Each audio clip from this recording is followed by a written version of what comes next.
I don't know.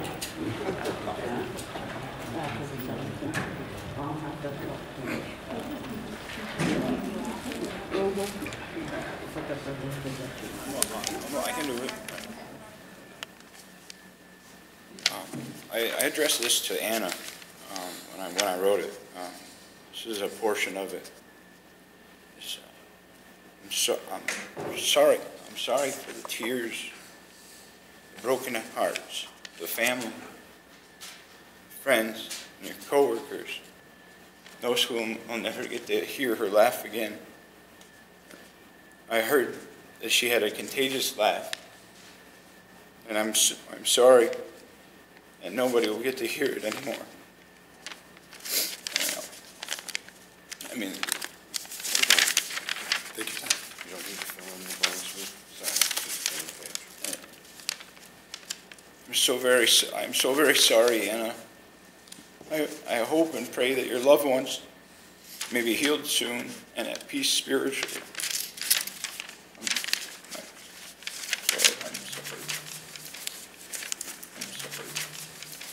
I'm sorry. I can't.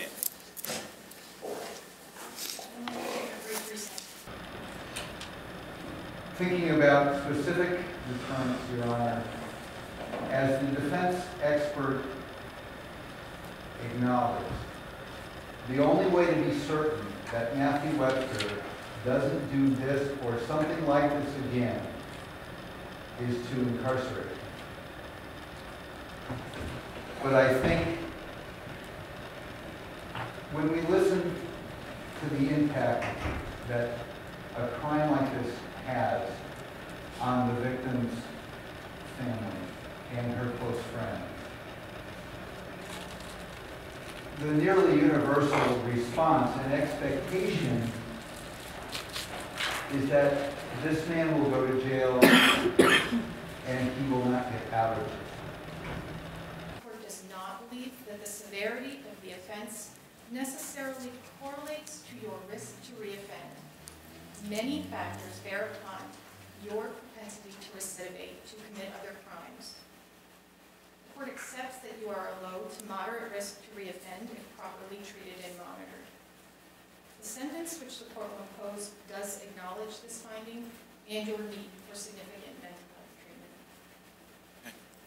The court also considers the need for deterrence, specific and general deterrence. Mr. Webster, Ms. Alger did nothing to invite her death. Disagreements occur between people, strangers, every day. People behave badly, particularly in traffic. It's not unusual that sometimes poor driving is interpreted as intentional rather than accidental or inadvertent.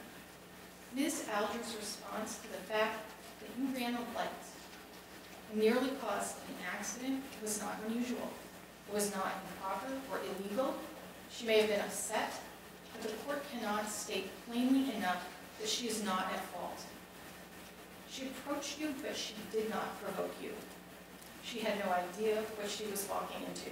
No idea, no way of knowing what was going on in your life and your mind, and was defenseless to the constellation of other pressures building in you in the months and the weeks and the hours and the mere moments before your lives intersected.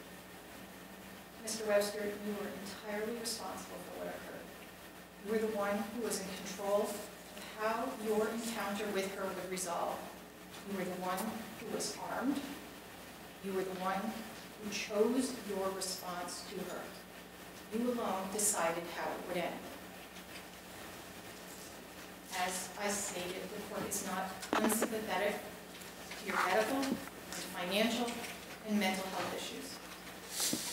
But Mr. LaVoy said something during his closing argument in the trial that resonates with the court. And that is that, Mr. Webster, this was just another day in your life. You made a series of choices that brought you to that moment, none of which were outside of your control. The court rejects the argument that what you did was exclusively impulsive, automatic, or beyond your control. It was a conscious decision on your part to do direct your rage and hopelessness at a truly innocent person, one who was there by happenstance. Your actions went from a solitary, desperate moment in your life to a deliberate one, targeted at an innocent person with the highest consequence, a consequence that you intended. This has resonated through the lives of your own family and Ms. Alger's family and friends and her daughter. Amanda Moore wrote, "You stole precious memories. Anna's wedding to a man that she loved more than she could have thought possible. Her daughter's graduation, her daughter's wedding, grandchildren, and her future with her family and friends." On the charge of reckless endangerment, you are sentenced to 11 months to 1 year to serve. On the count of careless and negligent operation of a motor vehicle, you are sentenced to a term of imprisonment of 11 months to 1 year to serve, consecutive with the sentence that I just imposed. On the count of murder in the second degree, you are sentenced to 40 years to life to serve, consecutive with the sentences that I have just imposed. Mr. Webster, you have the right to appeal this matter. You must file notice of appeal within 30 days. If you cannot afford an attorney for your appeal, you may apply for the services of the public defender, and if you are financially eligible, an attorney from the public defender's office or another attorney will be assigned to represent you. If you so request, the clerk of the court will prepare and file forthwith a notice of appeal on behalf of yourself. The court recognizes that this has been a difficult ordeal for all who have been involved. But I wish the family strength in their healing, and to Mr. Webster and his family as well. And I would like to commend the attorneys for their diligence and their hard work. Thank you. Thank you.